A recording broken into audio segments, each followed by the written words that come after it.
नमस्कार बहुत स्वागत है आपका छत्तीसगढ़ राउंड अप में। मैं हूं रीनू। सबसे पहले बात करेंगे नारायणपुर से बड़ी खबर की, जहां नक्सलियों ने उत्पात मचाया। जिला मुख्यालय से 55 किलोमीटर दूर उत्पात मचाया, कई वाहनों को किया आग के हवाले। हिरंगई झारा में नक्सलियों ने 3 ट्रकों को किया आग के हवाले। जगदलपुर से 3 ट्रक नारायणपुर सेमल लकड़ी लेने के लिए गया था। राजपुर से 5 किलोमीटर दूर नक्सलियों ने घटना को अंजाम दिया। धनोरा थाना का मामला है। एसपी गिरजा शंकर ने घटना की पुष्टि की है। तो बड़ी खबर है नारायणपुर से। जिला मुख्यालय से 55 किलोमीटर दूर नक्सलियों ने उत्पात मचाया। ज्यादा जानकारी के साथ संवाददाता विवेक जुड़ गए। विवेक, एक बार फिर से नक्सलियों ने घटना को अंजाम दिया है। अपनी उपस्थिति और जो विकास कार्य चल रहे हैं उसका विरोध करते नजर आ रहे हैं। मतलब नक्सलियों का चेहरा जो है विकास विरोधी एक बार फिर सामने आया है। आज जैसे बता रहे हैं कि 3 ट्रक वहां से जगदलपुर से नारायणपुर गई थी लकड़ी लेने के लिए, तो लकड़ी लेकर जब वापस आई थी तो ओरछा के पास में ओरछा इलाका है, वहां पर नक्सलियों ने ये तीनों ट्रक पे आग लगा दी। और क्योंकि काफी संवेदनशील एरिया है इसलिए जो जवान है काफी सतर्कता बरतते हुए क्षेत्र में सर्चिंग के लिए निकले हुए हैं। जी शुक्रिया आपका विवेक जानकारी के लिए। तो इस तरीके से जिला मुख्यालय से 55 किलोमीटर दूर नक्सलियों ने उत्पात मचाया है। विकास कार्य में लगे वाहनों को आग के हवाले किया, कई वाहनों को आग के हवाले किया है। 3 ट्रकों को भी आग लगा दी गई। और खबर बिलासपुर से, जहां पर पाठ्य पुस्तक निगम रायपुर को हाईकोर्ट से बड़ा झटका लगा। हाईकोर्ट ने टेक्नो प्रिंटर्स राम राजा और प्रगति प्रिंटर्स को ब्लैक लिस्टिंग करने का आदेश को ठहराया गलत। पाठ्य पुस्तक निगम ने प्रिंटर्स को ब्लैकलिस्ट करने के लिए जारी किया था आदेश। जनवरी 2021 में जारी किया था आदेश। आदेश के खिलाफ दायर की थी याचिका। मामले पर अंतिम सुनवाई के बाद हाईकोर्ट ने फैसला रखा था सुरक्षित।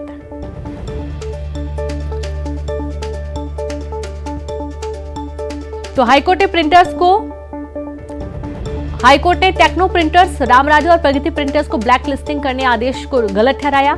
पाठ्य पुस्तक निगम ने प्रिंटर्स को ब्लैकलिस्ट करने के लिए जारी किया था आदेश। जनवरी 2021 में जारी किया था आदेश। आदेश के खिलाफ दायर की थी याचिका। मामले पर अंतिम सुनवाई के बाद हाईकोर्ट ने फैसला सुरक्षित रखा था।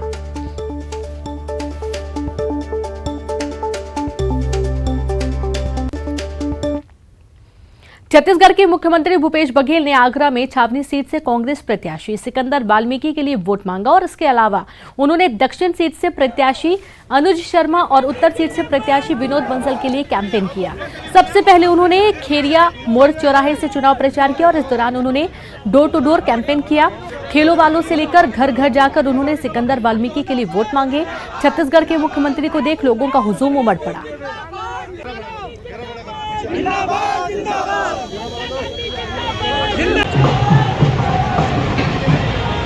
भूपेश बघेल आगरा पहुंच चुके हैं और वे कांग्रेस प्रत्याशियों के लिए डोर टू डोर कैंपेन कर रहे हैं। आप तस्वीरों में साफ देख सकते हैं इस समय भूपेश बघेल या खेरिया मोड़ चौराहे पे मौजूद हैं और वे ठेल वालों से लेकर घर घर जा रहे हैं और कांग्रेस के जो छावनी से प्रत्याशी बनाए गए हैं सिकंदर वाल्मीकि, उनके लिए चुनाव प्रचार कर रहे हैं। साफ कहा जा सकता है कि पिछले कई वर्षों से कांग्रेस के लिए आगरा की जमीन बंजर साबित हो रही है, लेकिन अब कांग्रेस ने पूरी जान फूंक दी है और कांग्रेस चाहती है कि आगरा की 9 विधानसभाओं में से कुछ सीटें कांग्रेस भी जीते। इसी को लेकर कांग्रेस ने बड़े चेहरा जो कि छत्तीसगढ़ के मुख्यमंत्री हैं भूपेश बघेल, उनको आगरा भेजा है और वे यहां पर अलग अलग प्रत्याशियों के लिए डोर टू डोर कैंपेन कर रहे हैं। अब देखने वाली बात ये होगी इसके बाद कांग्रेस पार्टी कितने सीटों पर जीत दर्ज करती है, ये समय बताएगा। कामिर कुरैशी, न्यूज़ 18 आगरा। यूपी विधानसभा के पहले चरण में होने वाले मतदान के लिए चुनाव कैंपेन अपने चरम पर है। सीएम भूपेश बघेल भी आगरा में डोर टू डोर चुनाव कैंपेन कर रहे हैं और आगरा में उन्होंने भर्ती विधान युवा संसद को संबोधित किया। सीएम भूपेश बघेल ने उत्तर प्रदेश और देश के भविष्य विषय पर युवाओं से संवाद किया। उन्होंने कहा कि कांग्रेस का लक्ष्य है इस प्रदेश को विकास के पथ पर ले जाना है, युवाओं और महिलाओं को स्वावलंबी बनाना है, इसलिए प्रदेश में कांग्रेस को जीतना बेहद जरूरी है। आज ये लोग जाति की बात कर रहे हैं, कोई धर्म की बात कर रहे हैं और प्रियंका जी घूम घूम के कह रहे हैं कि हम रोजगार देंगे, ये स्वयं का सम्मान है, ये कांग्रेस का रास्ता है, गांधी और नेहरू सरदार वल्लभ भाई पटेल का रास्ता है। ये हमारा लक्ष्य स्पष्ट है कि हमको इस प्रदेश को विकास के रास्ते में ले जाना है, यहाँ के नौजवान को स्वावलंबी बनाना है, यहाँ के माताओं बहनों बेटियों को सम्मान देना है, यहाँ के किसानों को दाम देना है, तो उसके लिए सबका लक्ष्य होना चाहिए। ये लड़ाई कोई देवेंद्र कुमार की नहीं है, ये लड़ाई राघवेंद्र नीनू जी का नहीं है, ये लड़ाई हमारे अनुज शर्मा की नहीं है, ये कांग्रेस की लड़ाई है, हम सब की लड़ाई है। मुख्यमंत्री भूपेश बघेल ने प्रदेश में रेत माफिया द्वारा छत्तीसगढ़ में अवैध रूप से रेत खनन और परिवहन को लेकर आ रही खबरों को गंभीरता से लिया है। उन्होंने अवैध रेत खनन को लेकर सीएम भूपेश बघेल ने नाराजगी जताई है और साथ ही अधिकारियों को सख्त कार्रवाई के निर्देश दिए। सीएम ने यह भी कहा है कि कार्रवाई नहीं करने पर दोषी अधिकारियों पर गाज गिरेगी। सीएम ने अवैध रेत खनन पर लगाम लगाने के लिए जिले के कलेक्टर और एसपी को निर्देश दिए हैं। साथ ही ये भी कहा है कि अवैध खनन रोकने के लिए जिले के कलेक्टर और एसपी की व्यक्तिगत जिम्मेदारी होगी। मुख्यमंत्री ने अवैध खनन रोकने के लिए कलेक्टर और एसपी को खुद मॉनिटरिंग करने के निर्देश दिए। इसके साथ ही उन्होंने इस संबंध में खनिज विभाग के आला अफसरों को रेत माफिया पर सख्ती से लगाम लगाने के निर्देश दिए। उन्होंने कहा कि राज्य को अवैध रूप से रेत खनन और परिवहन से राजस्व में नुकसान उठाना पड़ रहा है। अगर माननीय मुख्यमंत्री जी ने कोई दिशा निर्देश दिया है तो सरकार के संज्ञान में, प्रशासन के संज्ञान में है और सरकार उस पर कार्यवाही कर रही है। तो स्वाभाविक है कि अगर ऐसे कोई प्रकरण आते हैं तो सरकार उस पर कार्यवाही करती है। तो उधर से अवैध रेत खनन पर सीएम भूपेश बघेल के सख्त निर्देश पर बीजेपी ने चुटकी ली है और रमन सिंह ने कहा कि पूरे प्रदेश में रेत को लेकर त्राही त्राही है। तो वहीं नेता प्रतिपक्ष धर्मलाल कौशिक ने कहा कि सरकार के संरक्षण में ही पूरा अवैध खनन हो रहा है।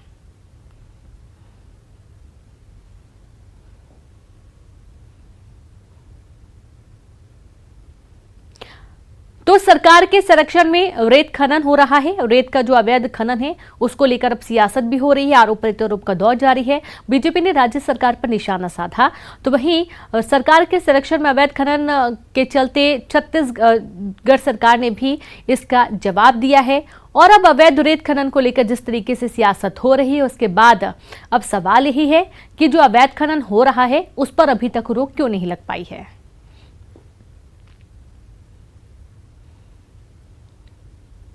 बिना परमिशन के पूरे छत्तीसगढ़ में सब जगह अवैध मुख्यमंत्री सरकार की निगाह में, संरक्षण में और उनके द्वारा निर्धारित लोगों द्वारा ही किया जा रहा है। ये रेत खदान के लिए नाटक करना बंद करें और जो पुरानी नीति थी उसका क्रियान्वयन शुरू करें। पूरे छत्तीसगढ़ में त्राही त्राही है रेत को लेकर। संघीय ढांचा की बात करते हैं और संघीय ढांचे में जो भी नीति और नियम और क्रियान्वयन जो है, प्रदेश के हित में क्या हो सकता है, राष्ट्रीय हित में क्या हो सकता है, ये सारी बातों को देखने की आवश्यकता है। आप अपने मन मर्जी से नहीं चला सकते कि क्या होगे, क्योंकि आपका राजस्व का जरिया भी आपके उत्खनन से, केंद्र से जो प्राप्त राशि, और आज तो मैं ये कह सकता हूँ छत्तीसगढ़ का जो संपूर्ण विकास है, वास्तविक में मोदी जी के ऊपर पूरा डिपेंड है छत्तीसगढ़। जो भी वहाँ से राशि आ रही है उससे विकास हो रहा है और प्रदेश एक प्रकार से कंगाली की दिशा में है। तो जो कार्य जो कर रहे बहुत सोच समझ के मुझे लगता है कि आदेश करने की आवश्यकता है। ऐसा ना हो कि छत्तीसगढ़ को उससे भारी नुकसान हो। अवैध उत्खनन और सरकार, मैं ये सब कह सकता हूं कि रोक पाने में सक्षम नहीं, बल्कि सरकार के संरक्षण में उनके लोग अवैध उत्खनन कर रहे हैं। अधिकारी असहाय स्थिति में है। अवैध रेत परिवहन और खनन को लेकर सीएम की सख्ती के बाद पुलिस और प्रशासन ने रेत माफिया के खिलाफ कार्रवाई की है। कांकेर जिला प्रशासन ने रेत माफिया के खिलाफ 2 नदी तट पर कार्रवाई की और पुलिस ने 5 ट्रैक्टर को पकड़ा। पखांजूर तहसील में एक जेसीबी मशीन के साथ 3 ट्रैक्टर जब्त किए गए। तो वहीं कांकेर तहसील इलाके में 2 ट्रैक्टर जब्त किए गए। इन दिनों नदी नाले में जल स्तर कम है और ऐसे में रेत माफिया सक्रिय हो गए हैं और दिन रात अवैध खनन में लगे हुए हैं। प्रशासन की कार्रवाई के बाद अवैध खनन कार्रवाई करने वाले के बीच हड़कंप मचा हुआ है। वहीं कोरबा में भी अवैध रेत खनन के खिलाफ कार्रवाई की गई। पुलिस अधीक्षक के निर्देश पर जिले के अलग अलग थाना क्षेत्रों में कार्रवाई करते हुए अवैध रेत परिवहन करते हुए 10 ट्रैक्टर जब्त किए गए। पुलिस ने सभी ट्रैक्टर को खनिज विभाग को सौंप दिया है।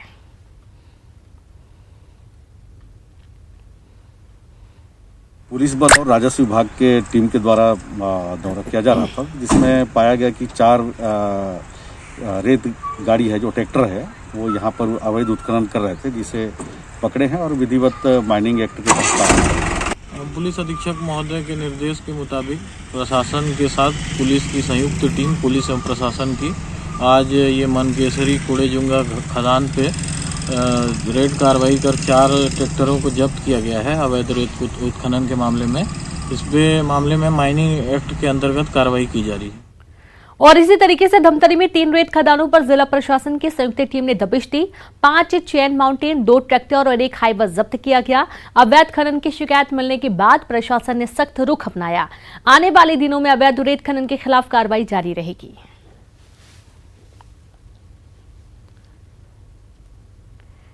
कवर्धा विधायक मंत्री मोहम्मद अकबर ने बड़ी संख्या में लोगों को राशन कार्ड की सौगात दी। लंबे समय से लोग राशन कार्ड का इंतजार कर रहे थे और कई ऐसे भी लोग थे जिनका शादी के बाद परिवार बड़ा हुआ था, लेकिन नाम जोड़ने और कटवाने का काम नहीं हो पाया था। मंत्री ने साफ किया कि जो भी पात्र व्यक्ति राशन कार्ड के लिए आवेदन करेगा उसका राशन कार्ड जरूर बनेगा। किया गया था कि सभी परिवार को राशन कार्ड बना के देना है और सरकार बनने के साथ ही पहले वर्ष में सारे लोगों को राशन कार्ड बनाकर दे दिया गया था। वर्तमान परिस्थिति में ऐसे लोग हैं जो परिवारों का विभाजन हो गया, बेटे की शादी हो गई और शादी होने के बाद नया राशन कार्ड की आवश्यकता पड़ी।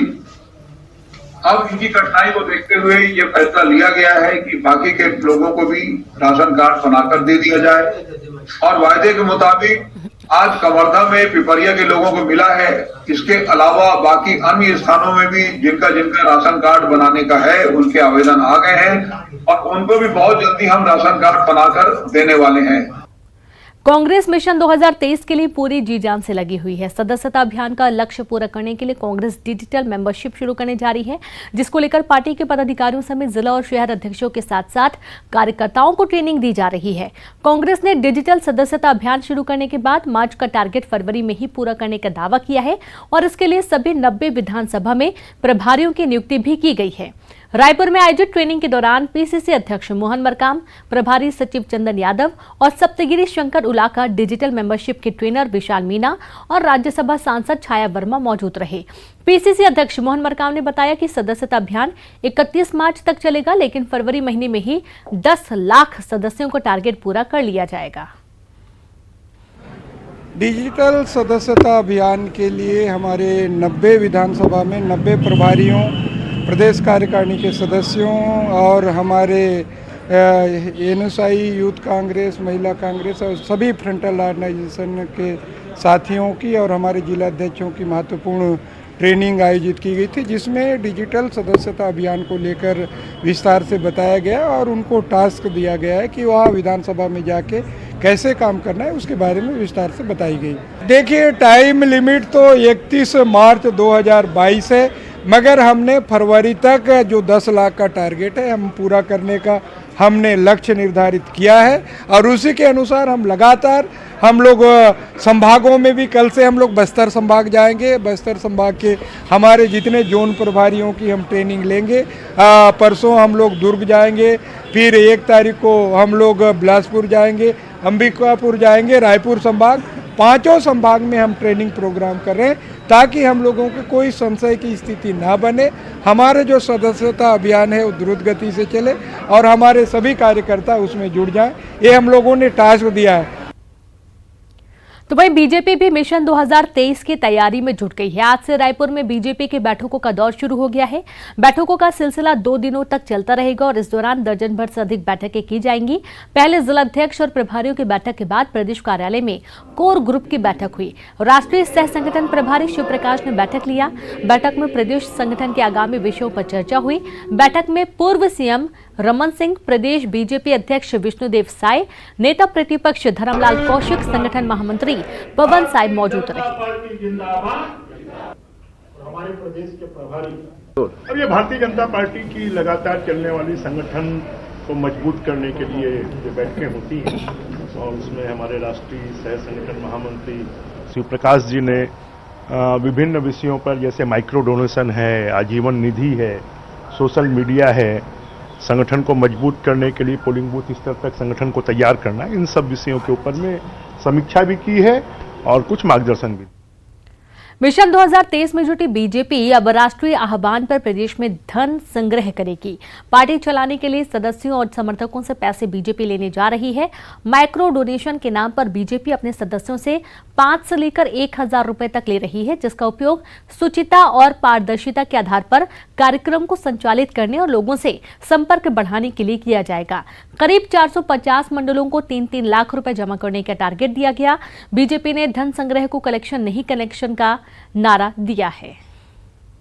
सहयोग निधि प्रदेश स्तर में पार्टी के संगठन को चलाने की दृष्टि से अभियान प्रदेशव्यापी चलेगा और प्रत्येक मंडल से मिनिमम 3 लाख रुपया की राशि संग्रह करके उन मंडलों में, जिले में और डिस्ट्रीब्यूट होगा प्रदेश, जिला और मंडल में।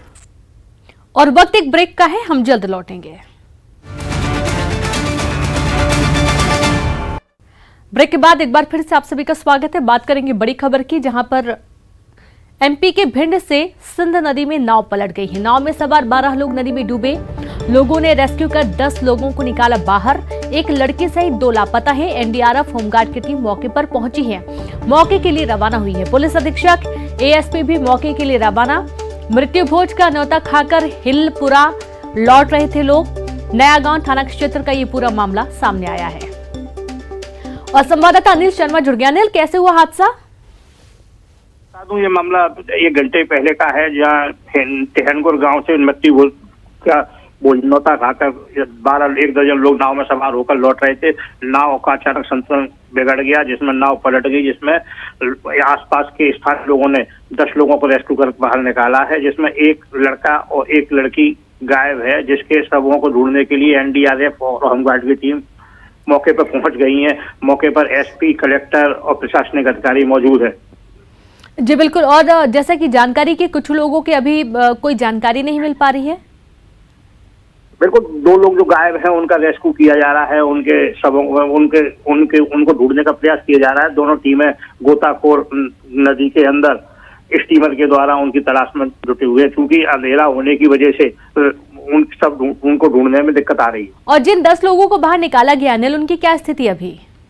वो बिल्कुल सुरक्षित है और वो मौके पर मौजूद हैं। जो बच्चे हैं उन्हें अपने अपने घर भेज दिया गया है जी। और जो एक इसमें बच्ची लापता है, वो उत्तर प्रदेश की रहने वाली और किसी रिश्तेदार के घर अपने आई। शुक्रिया आपका अनिल जानकारी के लिए। तो किसी रिश्तेदार के घर आई थी बच्ची जो लापता है, अब उसको ढूंढने की कोशिश की जा रही है। रेस्क्यू टीम मौके के लिए रवाना हो चुकी है। और इसी के साथ इस बुलेटिन में इतना ही। नमस्कार।